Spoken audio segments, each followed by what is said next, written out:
you any better. Expect your resignation letter on my desk by close of day. Failing that, you'll be receiving a termination letter from me tomorrow. Riddance to bad rubbish.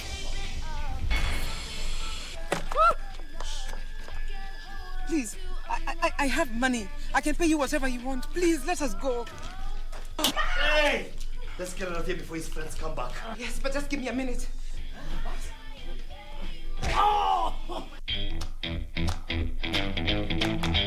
Money talks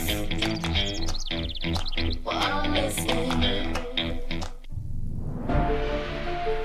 Starting this Sunday, the Dadas Show is back. A show where women get to be themselves and discuss real issues. I told them, yes, I made a mistake.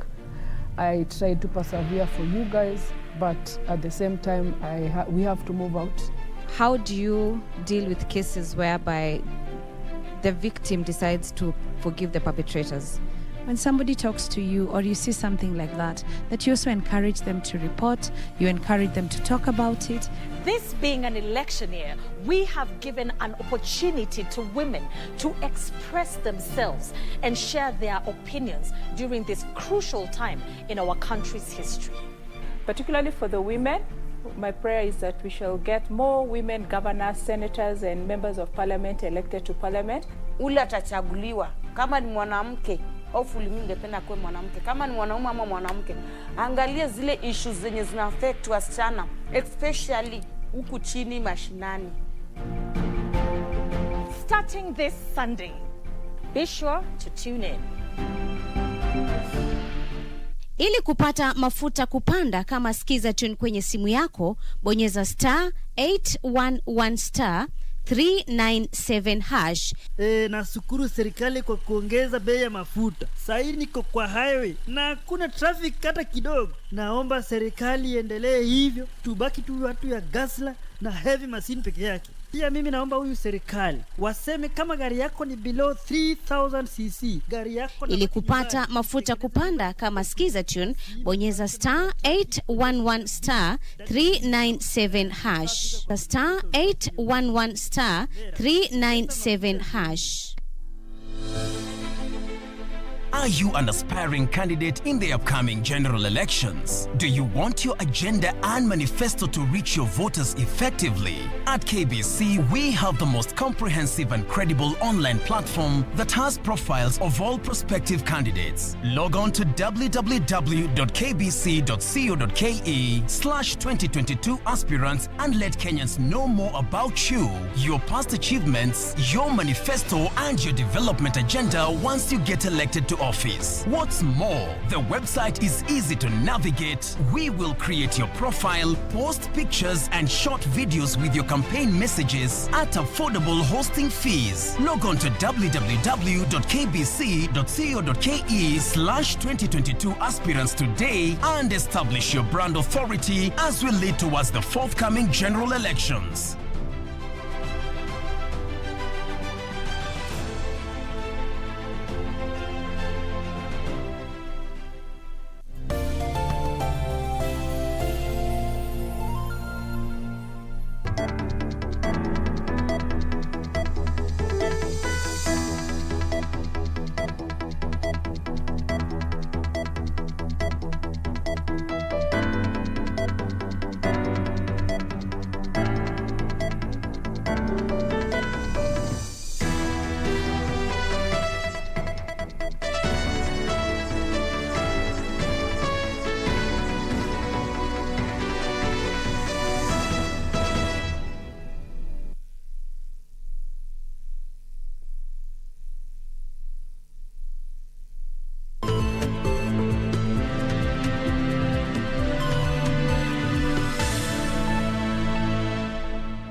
Good afternoon. This is Lunchtime News. Thank you for joining us on KBC Channel 1. My name is Jackie Wambiru. Our sign language interpreter is Lucy Maura. Well, on Lunchtime News, we have a comprehensive bulletin lined up this afternoon. And to kick us off, Over 500 trainees from the Small Business School of Management have graduated with technical and vocational skills to enable them create employment even as they seek white-collar jobs. The program was facilitated through a partnership between the Kenya Youth Employment and Opportunities Project, National Industrial and Training Authority, Titanium Base Farm, and World Bank. The Deputy Director of Kenya Youth Employment and Opportunities Project termed the 2-year program as a success, adding that it should be sustained to benefit more youth.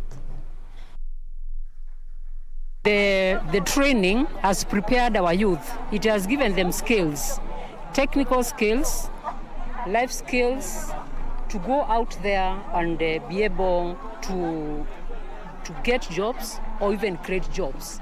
And the jobs we are expecting them to create from what they have learned from the KO program is jobs whereby they will also be able to create jobs for others. It's not only for self-employment. Graduate, wa student fund, tulikuwa tunapewa scholarship na World Bank in conjunction with the Kenya Youth Employment Opportunities. Na tunashukuru sana, the program ilikuwa mzuri. As we launch this special program today, for the 21 beneficiaries who are part and parcel of the community of Best Titanium Limited, who have actually undergone what we call indentured learnership within the programs of Best Titanium, we are actually happy that this will add value to the skills database in this country, provide a critical mass of citizenry that are able to gain qualifications. In other news, the National Gender and Equality Commission chairperson Dr. Joyce Mutinda has challenged women to take up an active role in politics ahead of the 2022 general election. Speaking in Isiolo County, which elected its first female senator in 2017, Dr. Mutinda expressed hopes residents will elect more women come August 9th. Sign a memorandum of understanding with the Commission of Administrative Justice Ombudsman to share their regional offices in Isiolo and Garissa counties respectively. Not only are we sister organizations, but the constitutive acts allow us to work together. And since we are expected to work together, we have decided we'll serve Kenyans with efficiency and sharing available resources. We've realized that we need to decentralize our services to the lowest position of administration, and because that was not possible, we realized the only way we can do that is to be able to come together as commissions, sister commissions, and be able to agree on where each of us has an office in our respective counties. Then we can also share. Female genital mutilation victims drawn from the pastoral Maasai community in Narok County have been called upon to look past the trauma brought about by the experience and concentrate on making their future better.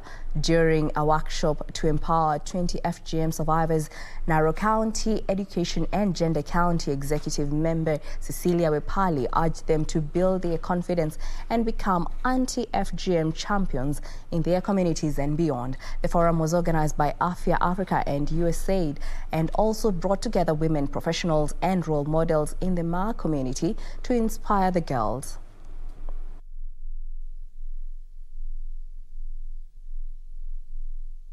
Fikirie kwamba nyinyi ni watu kamilifu wasiokuwa na punguani yoyote katika maisha.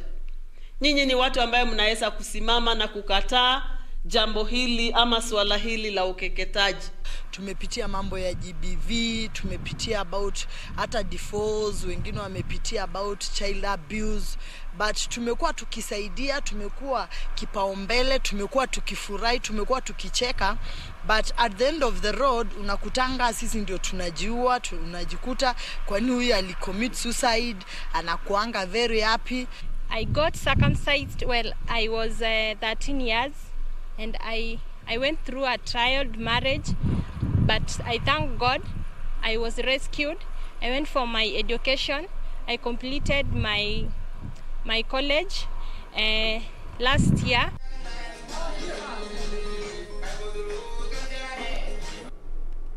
The Malaba One-Stop Border Post is targeting to raise some 4.5 billion shillings in revenue in the 2022-2023 financial year.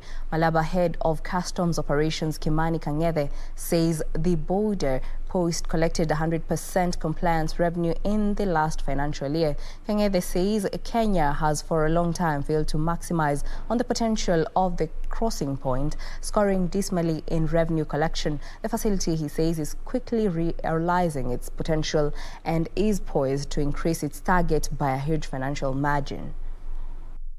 Challenges outside the OSBP because of the illegal routes that sometimes are used by people to avoid passing through the OSBP. Once this level of infrastructure has been improved, definitely we know we will be able to, working together with our counterparts in Uganda, to handle more traffic.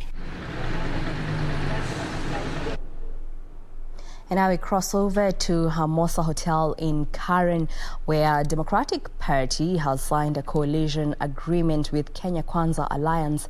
Speaking when receiving Speaker Justin Muturi said that Deputy President said the expansion of Kenya Kwanza Alliance now makes the winning of general elections more realistic. Muturi said he believed the agenda of Democratic Party would be attained at Kenya Kwanza.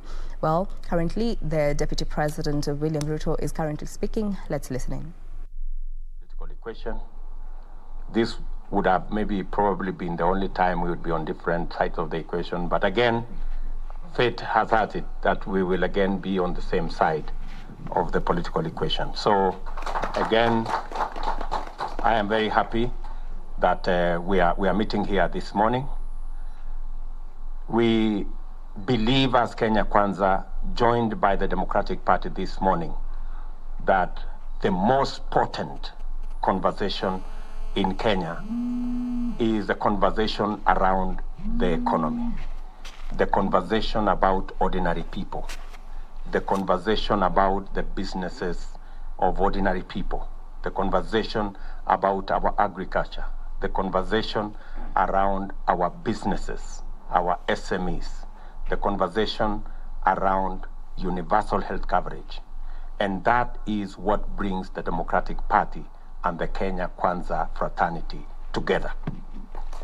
The conversation about the people of Kenya. There is another conversation out there about the changing the constitution and everything that goes with it, and sharing power and sharing positions.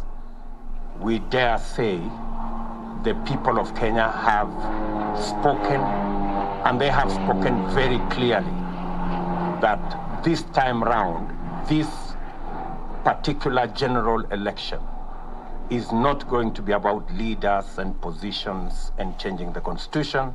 It is going to be about the team that has the plan and has the template on how to change our economy, create jobs for ordinary people, create opportunities for our SMEs and the people in the business space, creating an environment for our farmers to thrive, and creating an environment for every Kenyan to be their best.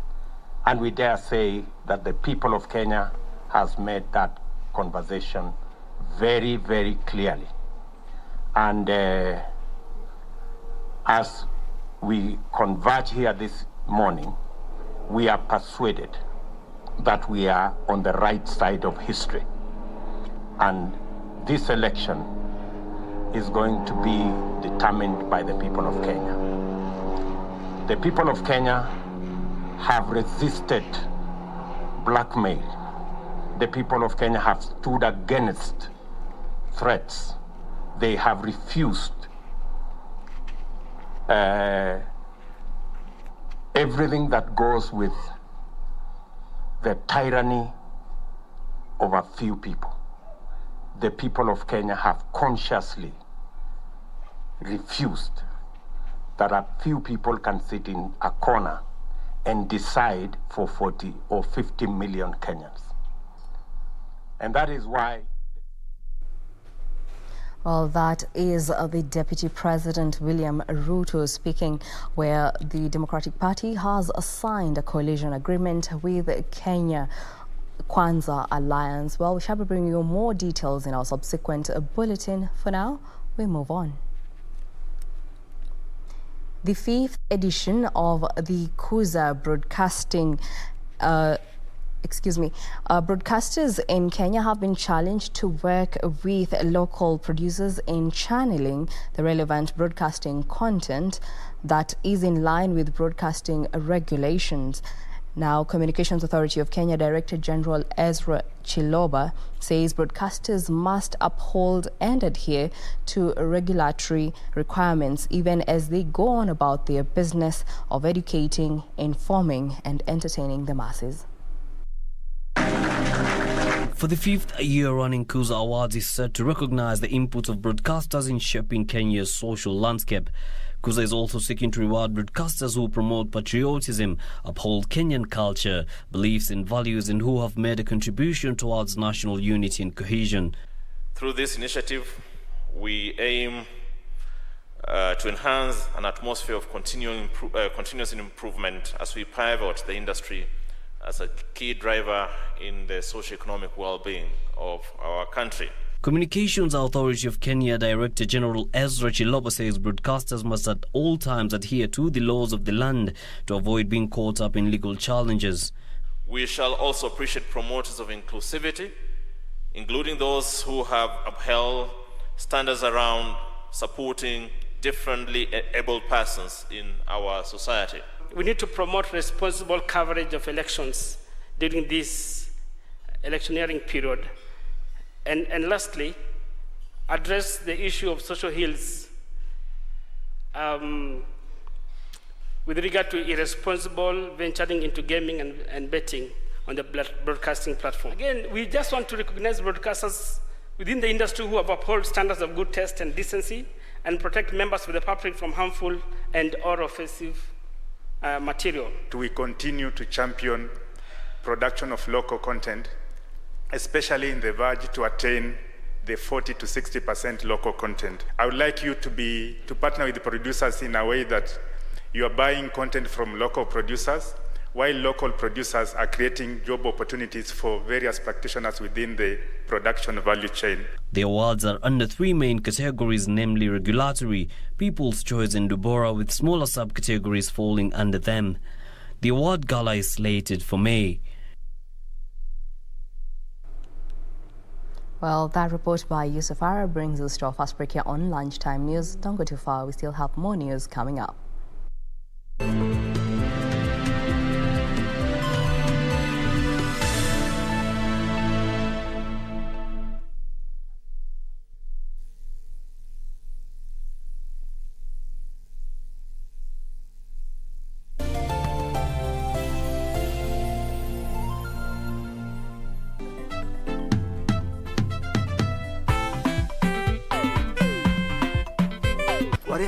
Do you know if we just belay our cards very well, we will end up being millionaires? You know you are the only fled that nimekuwaga very sure utanitoa kwa poverty. What is the business proposal? And how can your mouth be your talent, Ngandagi? How can your face be your talent, Agata?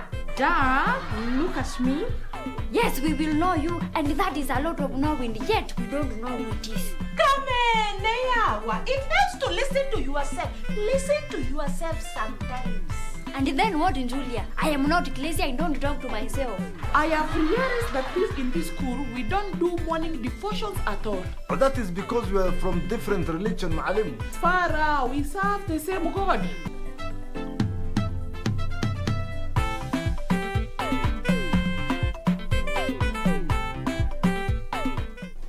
Do you have a news story to share with KBC? Get in touch swiftly on email news@kbc.co.ke or call 0723-892-654 or 0734-780-124. I'm very much comfortable the way I am. very much comfortable the way I am. For decades, the society has considered Dolan a mystique, whose sense of fashion and personality have remained a mystery to many. I'm a woman, and again, I'm a man, and I can also have my menses just like women. Join Sheila Kayaro Yogo this Saturday on 9th April and this Sunday on 10th April at 9 p.m. as she brings you the story, My Gender Paradox, exclusive to KBC Channel 1.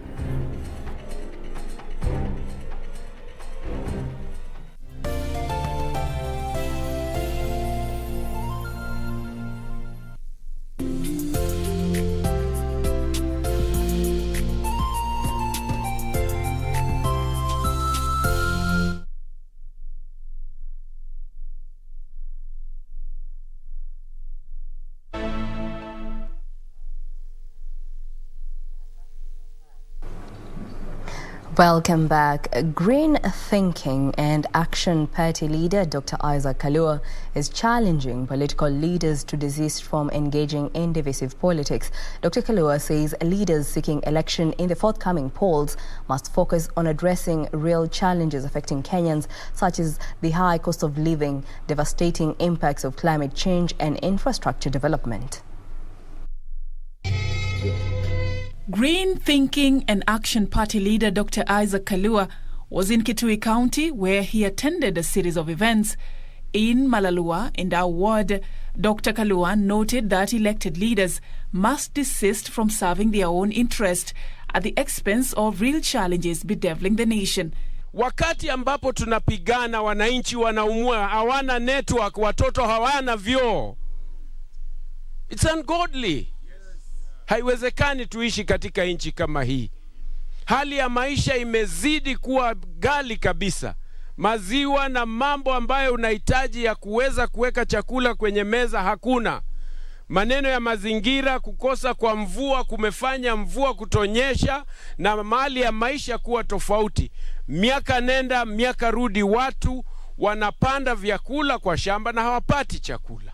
He used the platform to call for unity among leaders from Ukambani region, terming it the best strategy to spark growth and development in the region. Viongozi kama wa kutoka eneo la Ukambani kama hili ambalo tuko leo, Mheshimiwa Kalonzo Musyoka, Mheshimiwa Mutua, Mheshimiwa Kivutha Kibwana, Mheshimiwa Ngilu, na waomba kwa unyenyekevu, wakati mnapigana, wakati mnazozana, wananchi wanazidi kuumia. Tafadhali njooni pamoja muweze kuungana kufanya mambo ambayo yanafaa yatawasaidia wananchi. Dr. Kalua, who is also the founder of the Green Africa Foundation, cautioned political aspirants against making empty promises during their campaigns in the run-up to the August polls. Ahadi za uongo ndio zinaumiza viongozi. Watu wanakosa imani kwa sababu ulisema nitafanya. Unafurahisha watu kwa dakika chache kisha unatoweka. Watu wanachaguana na wanaendelea na kuteseka. I made a resolve ya kwamba nitajitosa kama sadaka, nijitoe kwa ajili ya watu wa Kitui Township Ward. Nitaungana na serikali kuu na serikali ile inaitwa devolved government kuhakikisha ya kwamba nimeleta maendeleo.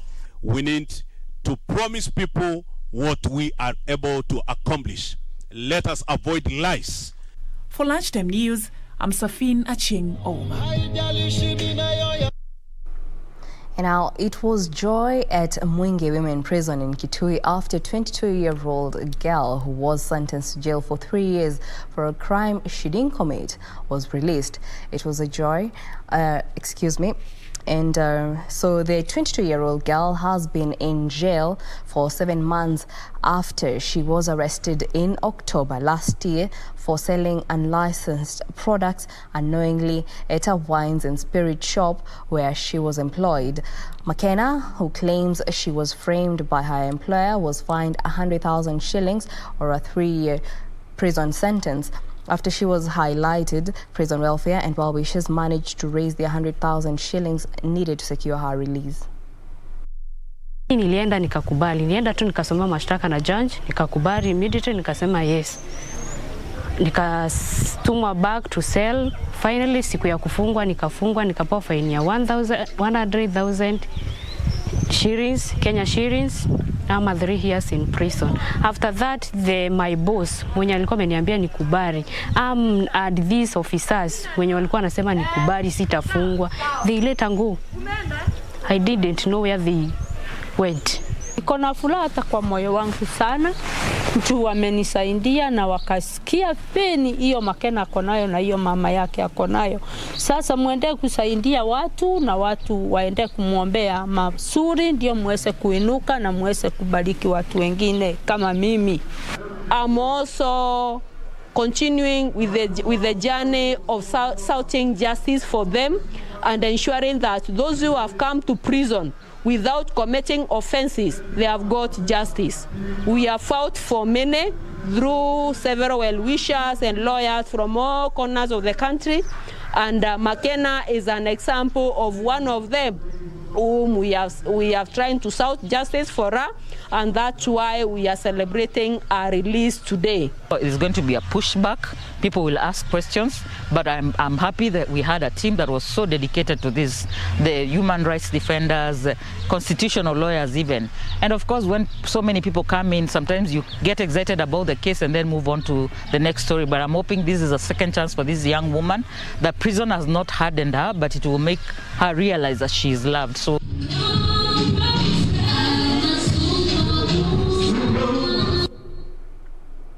Now, in the political scene, Orange Democratic Movement supporters in Siaya County have faulted the party over what they term as lack of transparency in the nomination exercise. The party members from the 6 constituencies say there is no clear information on the primaries slated for 13th of April. Meanwhile, residents in Kajiado have called on authorities to be firm in taming politicians and opinion leaders involved in divisive utterances that promote political intolerance.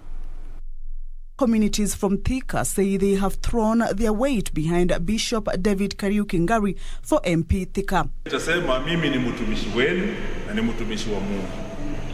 Na pale tutaweka kivuli, kila mtu atakaa chini na atachomwa na jua. Na tuko na hawa wazee kina secretary wenu wako hapa wa ODM. Shida yenye itakuwa hawa wataniketisha chini.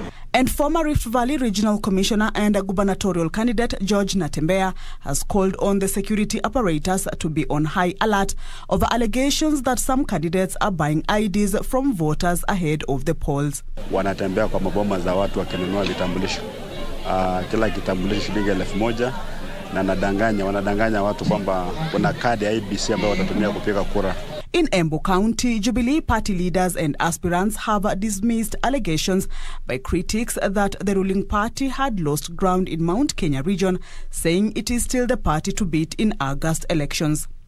This comes as a section of Jubilee party leaders and supporters in Laikipia County intensified campaigns in the county in a bid to rejuvenate the party ahead of the polls. Meanwhile, residents in Kajiado County have raised an alarm over utterances which they say are likely to fuel tribalism amid heightened political activities in the country. Mimi si mwanasiasa, lakini ni ile tu tulikuwa concerned na hiyo matamshi kama wale wengine, kwa sababu ukweli ni kwamba if anaweza chukua kiti, akichukua kiti ni nini itafanyika na wale wengine, kwa sababu kilipu mnaijua. With her, when we made the statements, and the statements that we made were just to promote peace, unity and tranquility within our county, whereby we agreed that this county is not an animal farm and the caliber system of leadership cannot work, where others are considered to be more equal than others. Elsewhere, Bomet Governor Hilary Barchok has dismissed claims that the county is a hotspot region that is likely to witness chaos during the nomination exercise as well as the general elections. Barchok, who is seeking to retain the Bomet gubernatorial seat, urged the electorates to preach and maintain peace. Tunataka kuambia hawa sisi ni watu wa amani na hii nomination itaendelea kwa njia ya amani. Kamchemenza for Lunchtime News. In other news, over 5,000 youths from Githunguri constituency, Kiambu County, will now transact businesses and seek jobs online after the completion of the Constituency Information Communication Technology Hub, courtesy of the NGCDF Kitty and the Ministry of ICT. Githunguri Member of Parliament Gabriel Kago said the facility will encourage youths to come up with innovations using technology in line with the Kenya ICT Master Plan. Speaking during the official opening of the hub, Kago urged the Ministry of ICT to open more centers across the country, saying only 106 out of the 290 constituencies have established innovation hubs. Kuwa na makazi katika online, sasa tumejua, alafu kitu ingine ametuletea hadi pesa. Hakuna kusumbuka tena kukuja, ni kufanya kazi bila kutumia pesa yako, pesa inaingia bila wewe, yani income tu inaingia. When you go to the cybers, you go there, the charges are very high. When some sites are very expensive, because they take a lot of bundles. You take more time there and you have to pay much. But here you have to pay nothing. The space is free, laptops, they are free, everything is free. Nothing is needed, it is only your presence. It will help the youth, not only the youth but also the community around us. Because through digital marketing and other platforms that will be taught here, we will be able to market even what our parents have in their farms and also other people who have businesses out here. We will be able to take them through the process of online and how they can market their products online. This is the first ICT hub in Githunguri, and we are going also to have another hub in Ikino Ward and another one in Marige for Komodhai and Gewa Ward. And this is very, very important because our youths are able to get jobs globally without any expense. Well, that brings us to the end of our bulletin this afternoon. Thank you for choosing Lunchtime News. For more news, check out our website at kbc.co.ke. My name is Jackie Wambiru. Sign language interpreter is Lucy Maura. Enjoy the rest of the day.